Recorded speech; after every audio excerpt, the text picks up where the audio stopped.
occasion, c'est toujours un moment de très grande joie de voir une personne se faire baptiser. Je sais qu'ici, au Québec, malheureusement, ce n'est pas une chose très courante comme au Brésil, mais on prie que Dieu nous donne la joie de voir beaucoup de gens donnant sa vie à Jésus se faire baptiser à l'Église. Prions pour cela, c'est très important.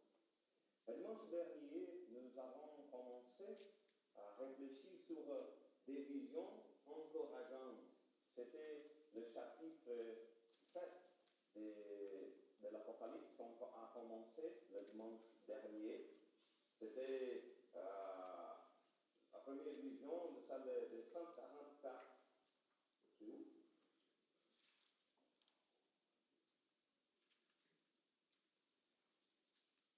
C'était la première vision, c'était celle de 144 000 serviteurs de Dieu. Ah oui, c'était mal. C'est sans le niveau diapositive, j'ai oublié. Donc, nous avons commencé cette série sur l'Apocalypse dimanche le 27 février. Avec une introduction, nous avons parlé de la vision de ressuscité. On a parlé du dimanche 13 mars jusqu'au 1er mai. Le diagnostic de l'église d'Éphèse, et ensuite le chapitre 4 pendant le dimanche 8 et 15. Au dimanche 22, on a réfléchi sur l'agneau, le seul qui peut ouvrir le livre. Et dimanche passé, nous avons commencé, il y avait donc le dimanche 29 mai, l'ouverture des 6 premiers sceaux de l'Apocalypse 6. Et dimanche passé, nous avons donc commencé les 2 visions encourageantes, c'est-à-dire le chapitre 7. Et c'était 2 visions qu'on a commencé à parler. C'était la première vision, celle de 144 000 serviteurs de Dieu. Le texte parle qu'ils sont des membres des tribus d'Israël, de toute et la seconde, la foule immense de chaque nation, tribu, peuple, langue. Donc, le Philippe, dans l'introduction du mois passé, a fait le lien, le contraste entre ces 2 visions, en montrant les différences. Il est aussi intéressant de noter que le chapitre 7 a lieu avant le châtiment du chapitre 6. Donc, ce n'est pas une chose chronologique. Philippe a présenté le contenu de notre prédication. C'est le premier point, c'est les 144 000 avant la venue du châtiment. Le deuxième, la foule immense qui est au ciel. Et le troisième, les merveilleuses conséquences pour la foule. Lisons les 2 premiers versets de Apocalypse 7 pour nous rappeler ce que nous avons déjà appris. Apocalypse 7, versets 1 et 2. Après cela, je vis 4 anges. Ils s'y tenaient debout aux 4 coins de la terre. Ils retenaient les 4 vents de la terre pour qu'aucun vent ne souffle ni sur la terre, ni sur la mer, ni sous aucun arbre. Et je vis un autre ange monter du côté de l'Orient. Il tenait le sceau de Dieu vivant. Il cria d'une voix forte aux 4 anges auxquels Dieu avait donné le pouvoir de ravager la terre et la mer. Donc la vision des gens, il y a 4 anges auxquels Dieu avait donné le pouvoir de ravager la terre et la mer. Ils s'y tenaient debout aux 4 coins de la terre. C'est comme si Jean voit maintenant la terre comme une grande carte avec un ange à chacun des 4 coins de la terre. Et ces anges sont prêts à déchaîner la destruction sur la terre.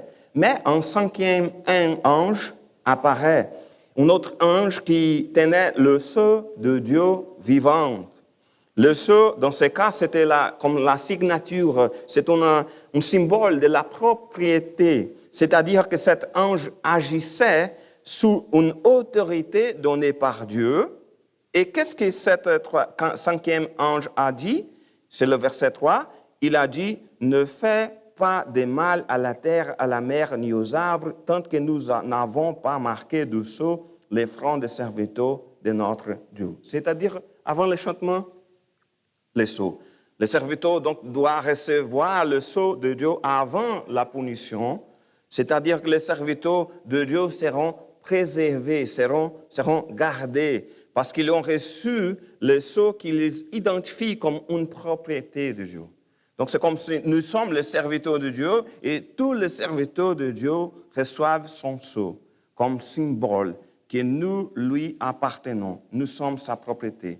Et ensuite, il donne quelques autres informations sur ces serviteurs de Dieu. C'est au verset 4. J'étendis le nombre de ceux qui furent ainsi marqués. Ils étaient 144 000 de toutes les tribus du peuple de Dieu, d'Israël, à porter cette marque. Et puis, des versets 5 à 8, il mentionne les 12 tribus d'Israël en ajoutant que chaque tribu a 12 000 qui ont été marqués. Et en comparant la liste, cette liste ici de les tribus d'Israël avec la liste des tribus d'Israël de Genèse, chapitre 49, il semble que la liste de l'Apocalypse, elle omet la tribu de Dan et la tribu de Manassé a été ajoutée. Ce ne sont donc pas exactement les 12 tribus originales d'Israël. De plus, cette liste des tribus d'Israël n'est pas non plus la même que la liste eschatologique d'Ézéchiel, chapitre 48. Donc, sont-ils des Israélites, sont l'Église du Seigneur? Parce que ce n'est pas exactement la même liste que nous avons dans les livres de l'Ancien Testament. Il n'y a pas d'autre explication satisfaisante pour cette différence dans la liste de noms que celle-ci. Les 12 tribus d'Israël ne sont pas l'Israël littéral, mais le véritable Israël, c'est-à-dire l'Israël spirituel, c'est-à-dire le peuple de Dieu. Les 12 tribus d'Israël ne sont pas l'Israël littéral. C'est comme le vrai juif, comme on dit dans le Nouveau Testament, le vrai juif est ce qui est à l'intérieur. La vraie circoncision est celle que l'Esprit opère dans le corps. Ainsi, ceux qui ont été scellés représentent les serviteurs de Dieu, comme le dit le verset 3, seulement le juif. Et pour 144 000, c'est le dernier point de la prédication de dimanche passé, c'est une représentation numérique d'une réalité spirituelle. C'est-à-dire que 12 fois 12 égale 144. Plus 1000, c'est-à-dire que c'est comme 12 est le chiffre du peuple de Dieu. Et il est multiplié par 1000 c'est le peuple de Dieu parce que 12 apôtres, 12 tribus, et 12 patriarches, etc. Il est multiplié par 1000 pour exprimer l'idée qu'il s'agit d'un plus grand nombre de personnes. Et aussi parce que le nombre 1000 apporte l'idée d'une quantité pleine, complète. C'est-à-dire c'est une expression numérique pour indiquer la réalité suivante. Tout le peuple de Dieu sera guidé en toute sécurité à travers les fléaux. Personne ne sera perdu. Et Philippe va maintenant nous parler de cette foule immense qui est au verset 14.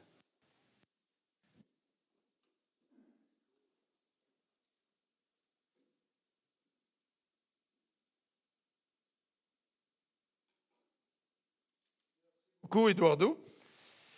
Donc, je vous invite à regarder avec moi cette deuxième vision.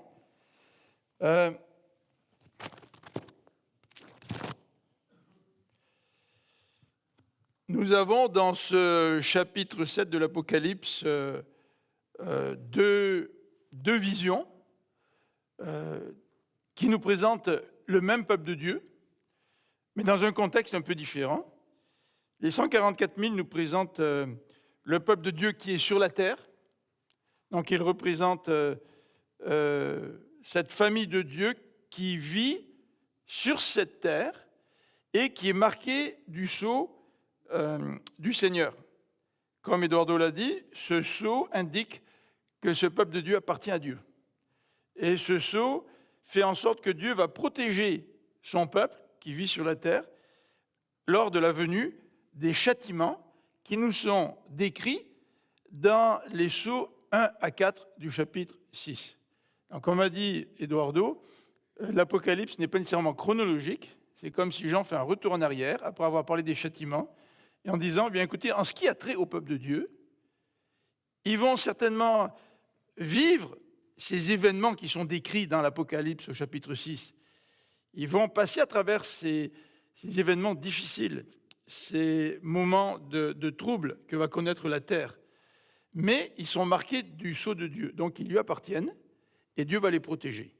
Alors ça, c'est très encourageant pour une église qui rencontrait des difficultés. L'église en Asie mineure rencontrait des difficultés. Nous avons évoqué ces problèmes lorsque nous avons regardé les 7 églises de l'Apocalypse. Donc, pour les chrétiens à l'époque, ils sont sur la terre, ils sont encouragés parce qu'ils sont scellés du Saint-Esprit. Et Dieu les protège. Et c'est la même chose pour nous aujourd'hui. Nous vivons les conséquences qui accompagnent l'humanité pécheresse. Dans un des sceaux, il est question de famine, il est question d'inflation, on a noté cela. Et aujourd'hui, nous vivons de l'inflation, probablement de la famine, si le blé et les céréales ne sortent pas de l'Ukraine pour aller dans plusieurs pays. Tout le monde craint la famine pour beaucoup de gens. Donc nous vivons sur cette terre l'expression de ces châtiments qui ont été décrits, qui sont décrits dans le chapitre 6 et dont nous avons parlé. Mais dans ces problèmes difficiles, que ce soit la guerre, que ce soit la famine, que ce soit les révoltes, que ce soit toutes sortes de tragédies, nous appartenons à Dieu et Dieu nous a mis un signe pour dire que nous sommes à lui et que même si c'est difficile, il va nous protéger, il va nous garder. Alors, la deuxième vision, dans un deuxième contexte, c'est celle-là de la foule immense. Et cette foule immense se retrouve devant le trône de Dieu. Et quand on a comparé un petit peu cette foule immense avec les 144 000 dimanche dernier, on a dit qu'il y a un contraste au niveau du chiffre. 144 000, même si ça représente l'ensemble du peuple de Dieu qui vit sur la terre, il y a une foule immense qui est en présence de Dieu. Et en regardant l'Apocalypse, nous avons déjà vu jusqu'à présent qu'il y a les âmes des martyrs qui sont au pied de l'autel et qui prient Dieu et qui disent « Jusqu'à quand, Seigneur ?» Donc, tous les membres du peuple de Dieu qui sont décédés se retrouvent maintenant devant le trône en train d'adorer Dieu. Et le nombre de ce peuple de Dieu qui est en sa présence est immense. C'est pour ça qu'on décrit la foule comme une foule immense. Le peuple de Dieu qui est en sa présence maintenant, là, qui est composé des gens qui sont morts, mais qui adorent le Seigneur, mais ce peuple de Dieu est encore plus grand que le peuple de Dieu qu'il y a aujourd'hui sur cette terre. Donc nous avons un contraste. Nous voyons le peuple de Dieu qui vit sur la terre, les 144 000. 144 000, c'est un bon chiffre, mais ce n'est pas quand même le plus gros des chiffres. Et nous voyons une deuxième scène où cette foule immense est devant Dieu, et elle loue Dieu, et elle célèbre Dieu. Donc regardons un petit peu cette foule immense au verset 9, pour souligner quelques-unes de ses caractéristiques. Après cela, je vis une foule immense que nul ne pouvait dénombrer. C'était des gens de toute nation, de toute tribu, de tout peuple, de toute langue. Ils se tenaient debout devant le trône et devant l'agneau, vêtus de tuniques blanches, et ils avaient à la main des branches de palmier. Alors il s'agit des membres de toute tribu, de toute nation, de toute langue. Et en cela, le texte nous montre que la promesse qui a été faite à Abraham dans la Genèse s'accomplit sous la nouvelle alliance. Le peuple de Dieu s'est ouvert pour recevoir en son sein non seulement les Juifs qui croyaient, mais aussi les non-Juifs, les hommes et les femmes de toute tribu, de toute langue. Et c'est un petit peu ce que l'Église exprime aujourd'hui. Lorsque nous sommes ensemble et que nous provenons de différentes nations, de différents arrière-plans, nous parlons peut-être même différentes langues, nous reflétons d'une certaine manière la réalité du peuple de Dieu.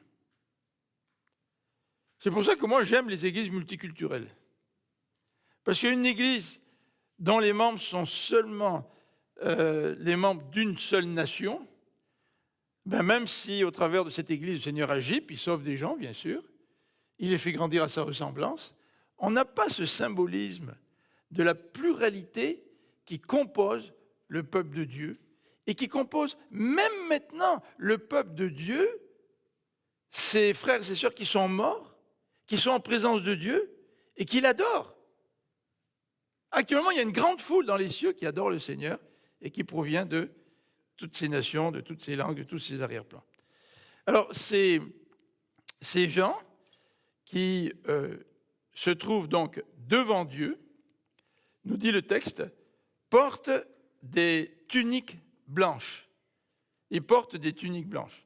Regardez, le verset 9 nous dit, « Ils se tenaient debout devant le trône et devant l'agneau, vêtus de tuniques blanches. » Et nous avons déjà remarqué, en examinant ces 7 églises de l'Apocalypse au chapitre 2 et 3, nous avons déjà remarqué que la tunique blanche, c'est l'expression de la justification. C'est l'expression de cette action que Dieu fait sur ses enfants. Il les change, il change leur cœur et en quelque sorte, il leur donne un nouveau vêtement. Vous savez, comme cette fameuse parabole où le roi veut inviter toutes sortes de gens à sa fête et puis les invités refusent de venir. Dans le Proche-Orient ancien, on invitait les gens des mois à l'avance et les gens donnaient leur réponse. Oui, je vais venir. Bon, mais quand les noces sont préparées, quand tout est prêt, on renvoie des émissaires pour dire aux invités, maintenant c'est prêt, tu m'as dit que tu pouvais venir, viens. Il y a des invités qui ont dit, moi je viens de me marier, moi j'ai acheté un champ, moi j'ai une paire de bœufs, essayez. Puis finalement ils ne sont pas venus, vous vous rappelez? Alors le roi a été choqué, puis il a dit, allez dans les rues, ramassez tout le monde et invitez tout ce que vous pouvez, tous les gens que vous pouvez inviter. Et il est venu voir ce qui se passait dans la salle et il a vu que quelqu'un n'avait pas la tunique. Il a été mis dehors parce qu'il n'avait pas la tunique. La tunique, c'est le symbole de ce changement que Dieu opère dans notre cœur. Il nous transforme, il nous justifie, il nous régénère. Et si quelqu'un a cette idée qu'il pourra se présenter devant Dieu sans être au bénéfice du sacrifice de Jésus, sans avoir cette tunique blanche, c'est un symbole, bien sûr, de ce changement que Dieu a opéré dans son cœur, il ne pourra pas vivre pour l'éternité avec Dieu, ou elle ne pourra pas passer son éternité avec Dieu. Troisième caractéristique concernant cette foule immense, c'est qu'au verset 9, il nous est dit, ils avaient à la main des branches de palmier. Bon, des branches de palmier. Vous savez, l'Apocalypse n'est pas là pour nous faire une description, disons, très terre-à-terre de la vision que Jean a eue. Ces êtres qui sont devant Dieu, ce sont les gens qui sont morts, les chrétiens qui sont morts. On dit que ce sont les âmes des croyants, et ils attendent la résurrection des corps. Et en attendant, ils sont dans cette salle du trône, ils sont là devant Dieu, puis ils l'adorent, et ils ont à la main des branches de palmier. Comment des âmes peuvent-elles avoir à la main des branches de palmier? C'est pas logique, ça. Mais Jean, il ne veut pas nous faire des descriptions logiques, il veut nous exprimer des réalités spirituelles. Alors c'est vrai qu'une âme qui n'est pas encore passée par la résurrection corporelle ne peut pas tenir entre ses mains des branches de palmier. Mais c'est un symbole. Qu'est-ce que ça signifie? C'est une référence à la fête des cabanes.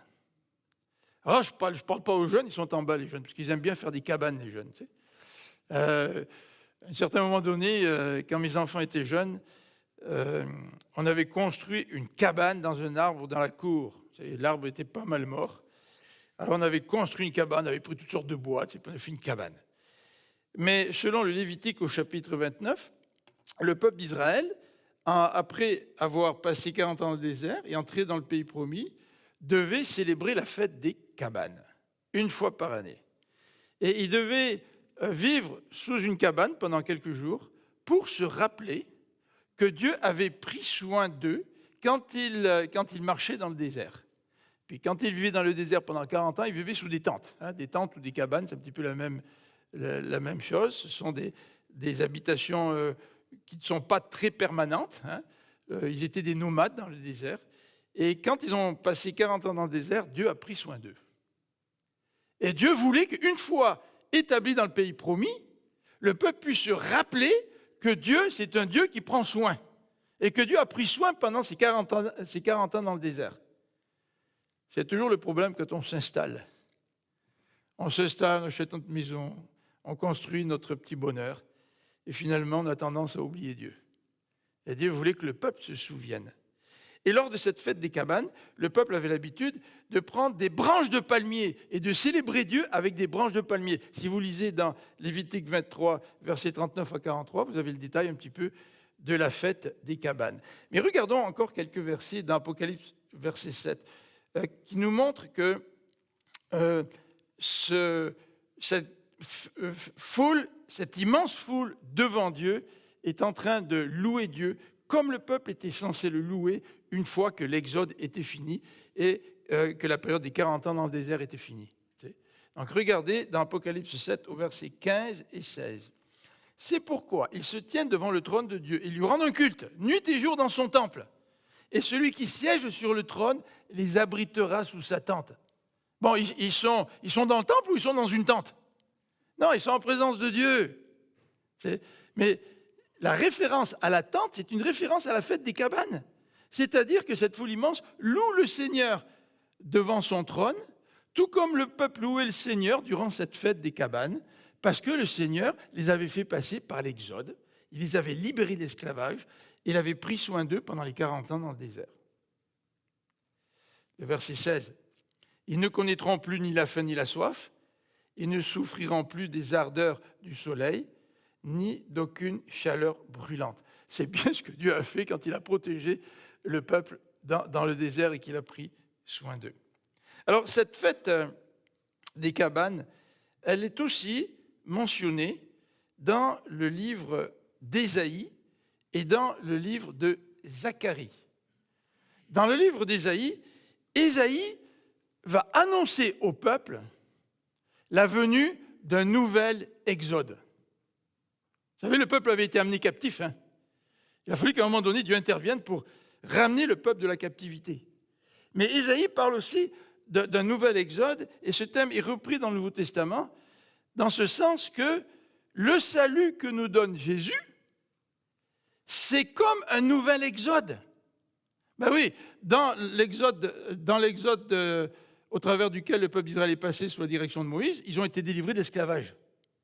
Mais cette libération de l'esclavage est comme une préfiguration de l'intervention de Dieu qui va aussi nous faire passer au travers d'un exode spirituel. C'est-à-dire qu'il va nous délivrer, nous aussi, de l'esclavage. Et il ne va pas nous délivrer au travers des 10 plaies, mais il va nous délivrer au travers du sacrifice de Jésus-Christ. Et maintenant, parce qu'il nous a délivrés, c'est tout à fait normal pour nous de célébrer la libération de Dieu. Et c'est ce que fait la foule devant le Seigneur. La foule devant le Seigneur est en train de célébrer Dieu parce que Dieu a procédé à un nouvel exode, une nouvelle libération en Jésus-Christ. Et le peuple de Dieu est appelé à louer le Seigneur pour cela, et c'est ce que nous ferons pour l'éternité en présence de Dieu. Donc vous voyez, il y a une allusion à l'Ancien Testament, à cette fête des cabanes, qui nous rappelle la louange que le peuple faisait monter vers Dieu pour le célébrer, parce que Dieu est le libérateur de l'Exode. Et nous aussi, en tant que nouveau peuple de Dieu, nous sommes appelés à le célébrer, et nous le ferons. La foule immense le fait actuellement devant le trône de Dieu. Regardons quelques instants l'adoration devant le trône au verset 10 et 12. 10 et 12. Il proclamait d'une voix forte, le salut appartient à notre Dieu qui siège sur le trône et à l'agneau. Et tous les anges se tenaient debout autour du trône, des représentants du peuple de Dieu et des 4 êtres vivants. Ils se prosternèrent face contre terre devant le trône et ils adorèrent Dieu en disant « Amen ». À notre Dieu soit la louange, la gloire, la sagesse, la reconnaissance, l'honneur, la puissance et la force pour toute éternité. Amen. Alors, je vais passer très très vite là, sur cet élément-là parce qu'on a déjà parlé de ça au chapitre 5. Parce qu'au chapitre 5, on a cette vision avec les 12 trônes. On a cette vision avec les 4 êtres vivants. Et il loue aussi Dieu. Et le texte ici a des petites variations près, reprend la même louange qu'on a vue au chapitre 5 et dont Eduardo nous avait parlé il y a 2 ou 3 dimanches de cela. Alors, verset 9. Vous voyez, verset 9. Verset 10, pardon. Il proclamait d'une voix forte, le salut appartient à notre Dieu qui siège sur le trône et à l'agneau.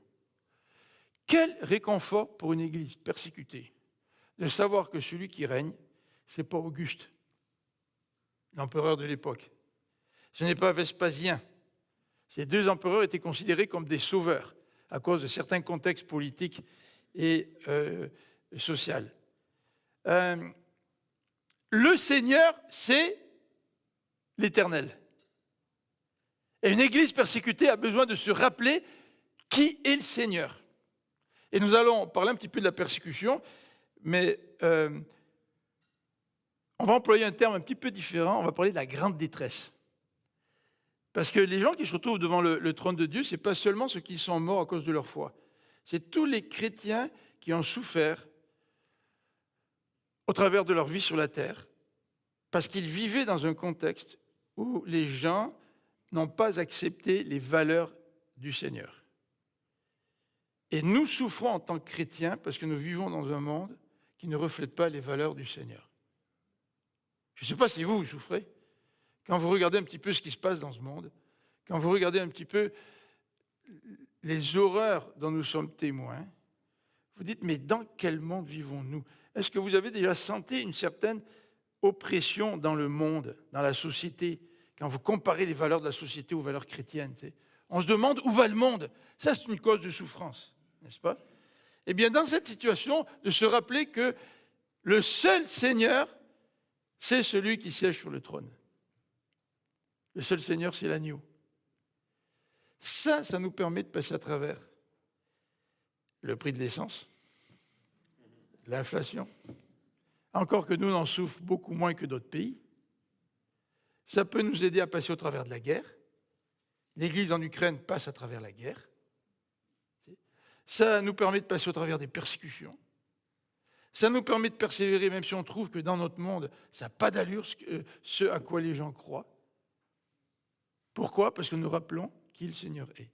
Et c'est la raison pour laquelle, au verset 11, tous se prosternent devant le trône. Et c'est pour cela que nous adorons le Seigneur. Adorer le Seigneur, là, comme ce matin, c'est une petite anticipation de l'adoration auquel nous allons participer quand nous serons avec lui. Le jour où un chrétien meurt, il se retrouve membre de cette grande foule et il adore le Seigneur. Il n'est pas encore ressuscité, mais il adore le Seigneur. Et quelle expérience ça va être pour chacun d'entre nous quand nous allons rendre notre dernier souffle. Et le verset 12 nous donne donc la description de cette louange. Comme je l'ai dit, elle ressemble pratiquement à 100% à la louange qui nous est décrite au chapitre 5 que nous avons déjà vu. En notre Dieu, sur la louange, la gloire, la sagesse, la reconnaissance, l'honneur, la puissance, la force pour toute l'éternité. Vous savez, ce ne sera pas une expérience ponctuelle où on va célébrer Guy Lafleur au Forum ou au Centre Bell. Puis là, on va assister à la soirée, on fait une ovation qui dure plusieurs minutes, je ne sais plus combien de minutes elle a duré, ça me rappelle l'ovation qu'on a donnée à Villeneuve. Il paraît que c'était une des plus longues, je crois que c'était au Forum à ce moment-là, 10 ou 12 minutes d'ovation. Tu sais. Puis là, on est tous dans le Forum, et puis là, on participe à cette joie, à cette expérience. Mais à un moment donné, ça a une fin, ça. Puis chez l'équipe père, à l'occasion de cette ovation, ça met un petit peu d'eau froide sur nous, là, ça ralentit un petit peu nos ardeurs. Mais en tout cas, on vit une expérience extraordinaire, puis on quitte, on retourne à la maison, puis on retrouve quoi? On retrouve notre quotidien, on retrouve nos problèmes, on retrouve nos difficultés. Mais vous vous rendez compte de cette adoration-là qu'on va vivre pour l'éternité auprès du Seigneur? Ça, c'est quelque chose. Ça n'aura pas de fin. Il mérite cette adoration pour l'éternité, mais nous, on va adorer ce Seigneur pour l'éternité. Ça ne va pas être un trip ponctuel. Beaucoup de gens cherchent des trips ponctuels. Ils cherchent à être boostés. Mais je vous dis qu'au ciel, là, ce sera plus que du boostage. Ensuite, cette foule, au verset 13 et 14, on nous donne quelques informations supplémentaires sur cette foule. Attendez. Voilà, 13 et 14. Alors, l'un des représentants du peuple de Dieu prit la parole et me demanda, ces gens vêtus d'une tunique blanche, qui sont-ils et d'où sont-ils venus? Je lui répondis, mon Seigneur, c'est toi qui le sais. Il reprit, ce sont ceux qui viennent de la grande détresse. Ils ont lavé et blanchi leur tunique dans le sang de l'agneau. C'est pourquoi ils se tiennent devant le trône. Alors, quelles sont ces précisions que nous retrouvons dans les versets 13 et 14? Premièrement, Jean, il n'a pas pu dire qui étaient ces gens vêtus d'une tunique blanche. Il a fallu que Dieu le lui révèle. Il a fallu que Dieu le lui explique. Sur le coup, Jean ne pouvait pas le comprendre. Et Dieu lui dit, ce sont ceux qui viennent de la grande détresse. Je ne sais pas si vous avez tous détresse dans vos Bibles. Est-ce que vous avez persécution, détresse? Qu'est-ce que vous avez dans vos Bibles? Ceux qui n'ont pas la Bible du semeur. Tribulation, vous voyez? Tribulation. Mais je voudrais revenir à ce que je dis tout à l'heure.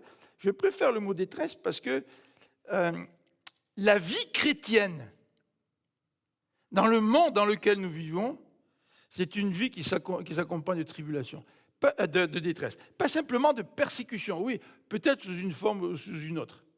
Mais peut-être que vous et moi, nous ne connaîtrons jamais la persécution au point où nous allons mourir à cause de notre foi. Mais nous vivons, comme je l'ai expliqué tout à l'heure, une certaine détresse. Parce que nous vivons dans un monde pécheur.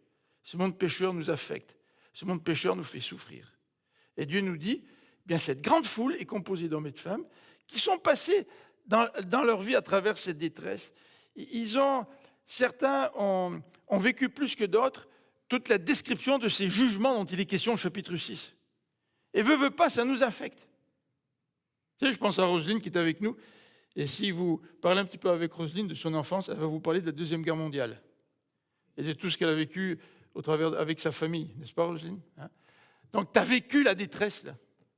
Pourquoi? Parce que Roselyne a vécu dans un contexte qui est marqué par le péché, et ça nous affecte en tant que chrétiens. Mais un jour, à notre mort, à votre mort, à ma mort, nous allons nous retrouver devant le trône pour célébrer le Seigneur. Et le texte nous dit, au verset 14, ils ont lavé et blanchi leur tunique dans le sang de l'agneau. C'est-à-dire, c'est encore un texte qui est pris de Zacharie. Je vais vous le lire.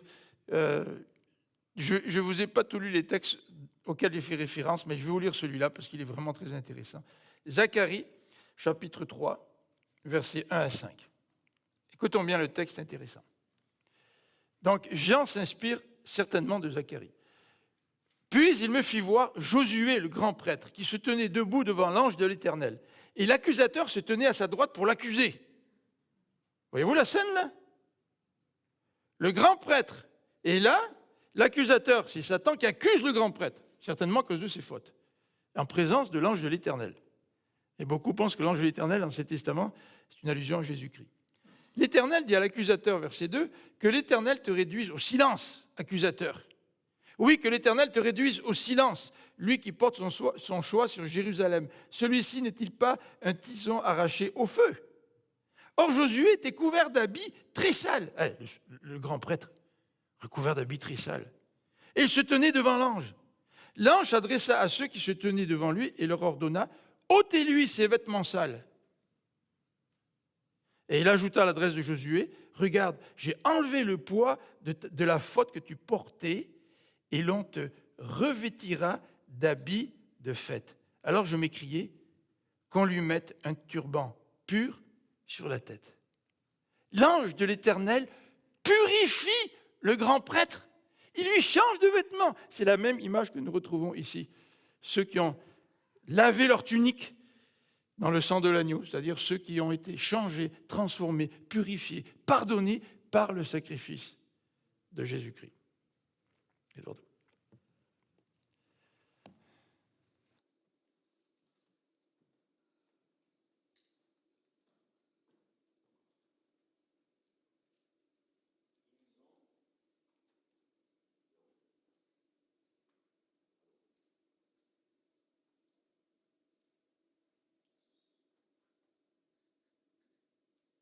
Désolé. C'était ma faute. J'ai pensé qu'il était allumé, mais c'était moi-même qui j'ai pense que... Ils ont lavé et blanchi leur...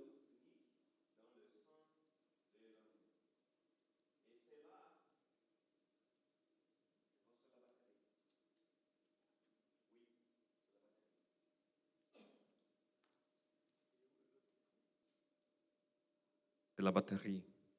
Donc, ils ont lavé et blanchi leur tunique dans le sang de l'agneau, et cela a eu de merveilleuses conséquences pour la foule. Regardons, Philippe déjà vient de lire le verset 15 et 16, mais je vais relire. C'est pourquoi il s'y tenait devant le trône de Dieu et lui rendait un culte nuit et jour dans son temple, et celui qui siège sur le trône les abritera sous la tente. D'abord, ils ont l'accès au trône de Dieu. Ils se tenaient devant le trône de Dieu. C'est important de nous rappeler que quand Adam et Ève ont été expulsés du jardin d'Éden, l'humanité a cessé de jouir du privilège d'être en présence de Dieu. Pour une raison très claire, Dieu est saint, saint, saint. Et nous sommes des pécheurs. Et il n'y a pas de communion entre Dieu et le péché. Les serviteurs de Dieu de l'Ancien Testament avaient cette idée très claire dans son esprit. Par exemple, quand Ésaïe s'y tenait devant le trône de Dieu, il dit, c'est Ésaïe chapitre 6, verset 5, « Malheur à moi, je suis perdu, car j'ai les lèvres impures et j'habite au milieu d'un peuple aux lèvres impures. Et voici que de mes yeux, j'ai vu le roi, le Seigneur des armées célestes. » Il pensait qu'il allait mourir immédiatement parce qu'un pécheur ne peut pas se tenir devant le trône de Dieu. Tous ont péché, en effet, et sont privés de la gloire de Dieu. Cette réalité a pu changer grâce au sang de l'agneau. Le texte rapporte que la foule vient de la grande détresse et aussi qu'ils ont lavé et blanchi leur tunique dans le sang de l'agneau. C'est une mauvaise interprétation de ce texte, c'est-à-dire une interprétation anthropocentrique, c'est-à-dire que mettre l'accent sur l'être humain et non sur Dieu, mettra l'accent sur leur victoire sur la grande tribulation. Mais ce n'est pas à cause d'un acte humain que l'on se tiendra devant Dieu. C'est grâce au sang de l'agneau. Ils sont devant le trône de l'agneau, le trône de Dieu, parce qu'ils ont lavé et blanchi leur tunique dans le sang de l'agneau. Romains chapitre 3, verset 23. Tous ont péché. En effet, ils sont privés de la gloire de Dieu. Et ils sont déclarés justes par sa grâce. C'est un don que Dieu leur fait par le moyen de la délivrance apportée par Jésus-Christ. C'est grâce au sang de l'agneau. Ils se tenaient devant le trône et lui rendent un culte nuit et jour dans son temple. Il est très intéressant de voir comme le livre de l'Apocalypse met l'accent sur l'adoration du Père et l'adoration de l'agneau. À chaque image, Jean voit du trône de Dieu, il y a toujours un acte de louange et d'adoration. On vient de parler de ça, Philippe vient de parler, c'était au chapitre 5. Nous avons lu beaucoup de moments de louange à Dieu. Et dans chacun de ces moments d'adoration, l'Apocalypse enregistre les louanges chantées parce qu'adorer le Seigneur est extrêmement important. Nous avons été destinés d'avance à célébrer sa gloire. Tout vient de lui, tout subsiste par lui et pour lui. À lui soit la gloire à jamais. Et le verset se termine par la phrase suivante. Et celui qui siège sur le trône les abritera sous sa tente. Le Seigneur est notre refuge. Il nous abritera pour toujours. Cet verset me rappelle le psaume 46, le verset 2. Dieu est pour nous un rempart. Il est un refuge, un secours toujours offert lorsque survient la détresse. Dans la vie, nous faisons face à l'adversité, c'est normal. Ce n'est pas agréable, mais c'est normal. Et il semble souvent que nous n'avons nulle part où nous réfugier, nulle part où nous cacher des problèmes. Mais Dieu est notre refuge, toujours.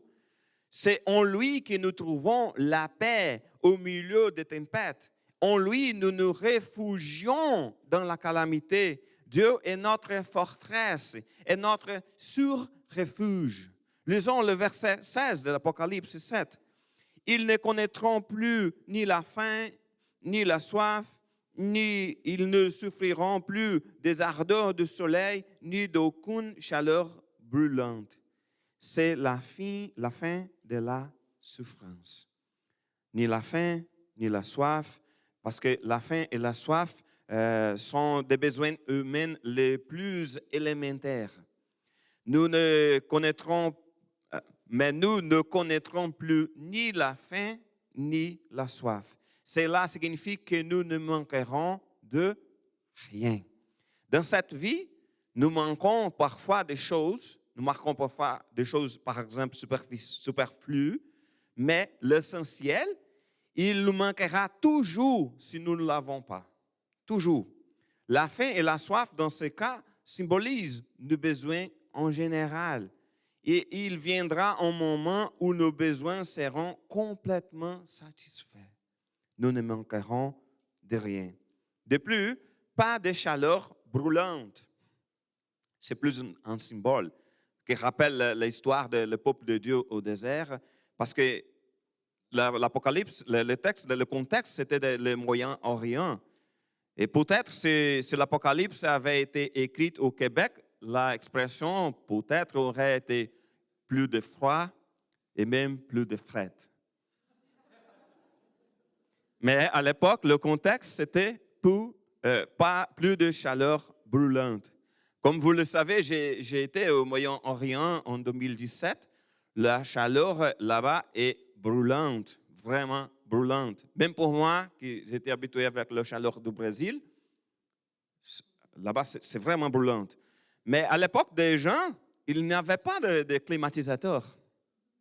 C'était quelque chose de terrible. Donc, c'est comme s'il disait, écoutez, cette souffrance causée par la grande chaleur, vous n'en aurez plus.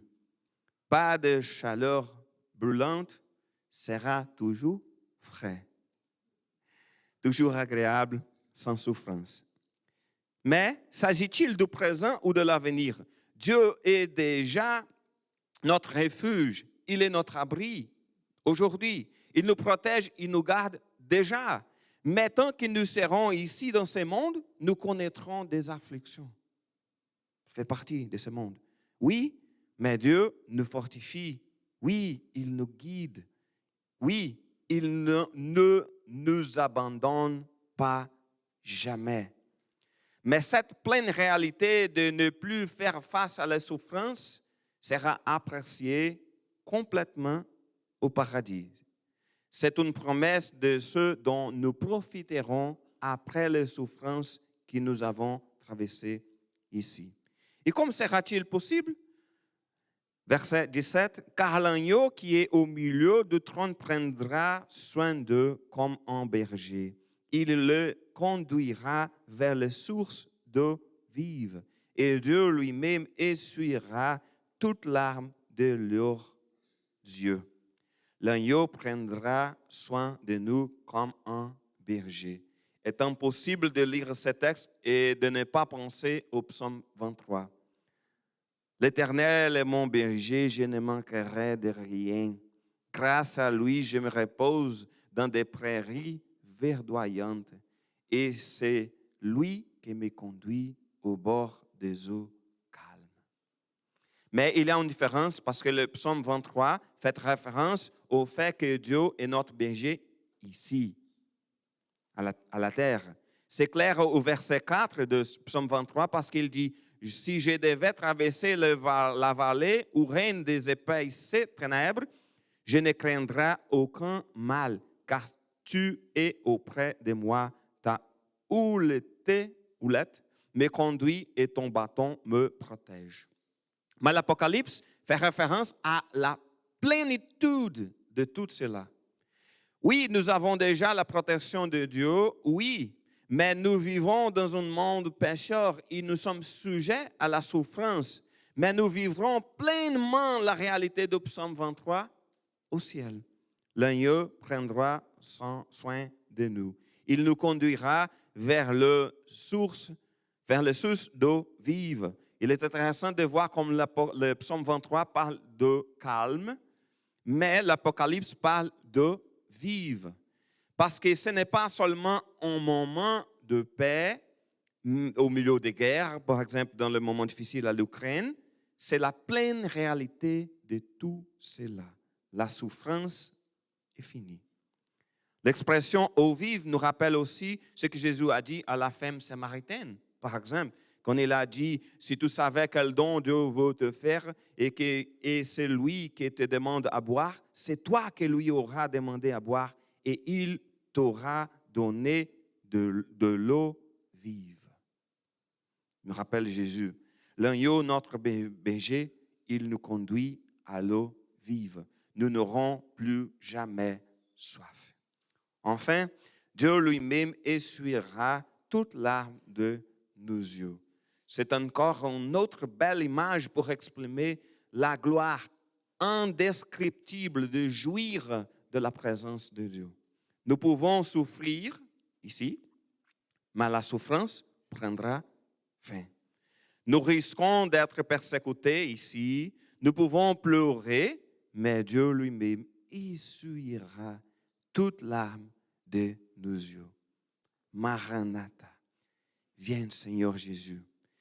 Désirons ardemment le retour de notre Seigneur afin que nous puissions pleinement profiter de sa merveilleuse présence. Que Dieu nous bénisse.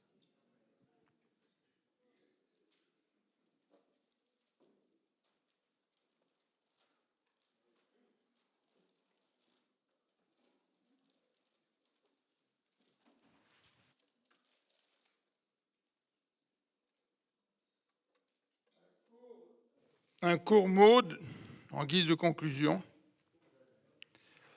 2 scènes qui encouragent les chrétiens persécutés d'Asie mineure.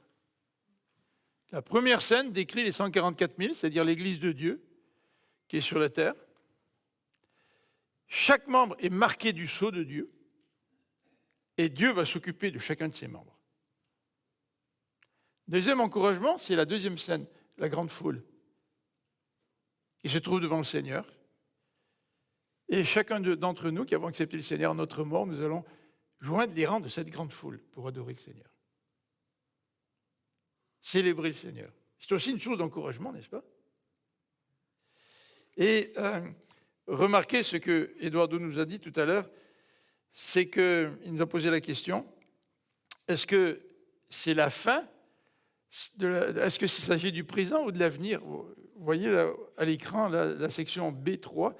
En fait, si vous lisez les versets 15, 16 et 17, ou 16 et 17, les temps employés, c'est le futur. Ils ne connaîtront plus la faim ni la soif. Ils ne souffriront plus. Donc il y a un futur. L'agneau va prendre soin d'eux, il va les conduire. Et ça nous rappelle que cette foule qui adore le Seigneur, ce sont les âmes des croyants qui sont morts. Bien, ils adorent le Seigneur jusqu'au moment où il y aura la résurrection. Jusqu'au moment où le Seigneur décide de mettre un terme à cette vie sur la terre. Jusqu'au moment où le temps de grâce va être terminé. Jusqu'au moment où le Seigneur revienne.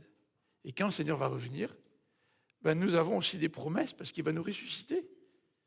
Toute cette foule qui se trouve devant Dieu va être ressuscitée. Chacun va avoir son nouveau corps. Et chacun va expérimenter dans un nouveau corps ce qui est décrit dans ces quelques versets. Ils ne connaîtront plus ni la faim ni la soif. Ils ne souffriront plus des ardeurs du soleil ni d'aucune chaleur brûlante. Car l'agneau qui est au milieu d'eux prendra soin d'eux comme un berger. Il les conduira vers les sources d'eau vive.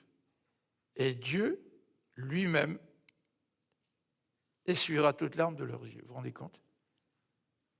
Le Dieu créateur, le Dieu tout-puissant, lui-même va essuyer les larmes de tes yeux, de mes yeux. C'est Dieu lui-même qui va intervenir. Quelle espérance nous avons dans le Seigneur. Prions ensemble.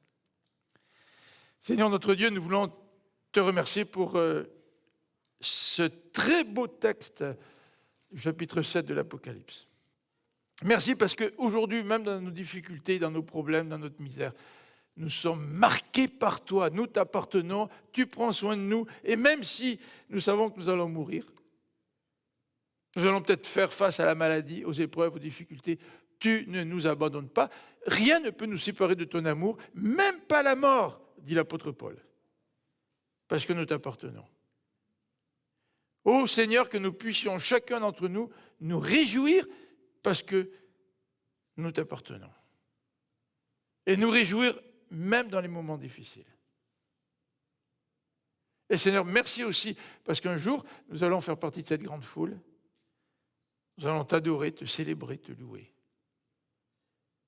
En attendant qu'à ton retour, tu reviennes et que tu nous ressuscites d'entre les morts. Pour que nous puissions pleinement bénéficier de cette nouvelle vie dont tu nous parles dans ta parole. Ô Seigneur, nous allons connaître ce Dieu du réconfort, ce Dieu qui va essuyer toute larme, ce Dieu qui prend soin de nous, ce Dieu qui est tout pour nous. Merci pour cette espérance, Seigneur. Que cette joie nous accompagne durant notre pèlerinage sur cette terre. Amen. Alors, merci beaucoup pour votre patience. Vous pouvez aller saluer notre ami Michel. Il est où, Michel? Il est toujours là. Voilà. Et merci de votre présence et bon dimanche.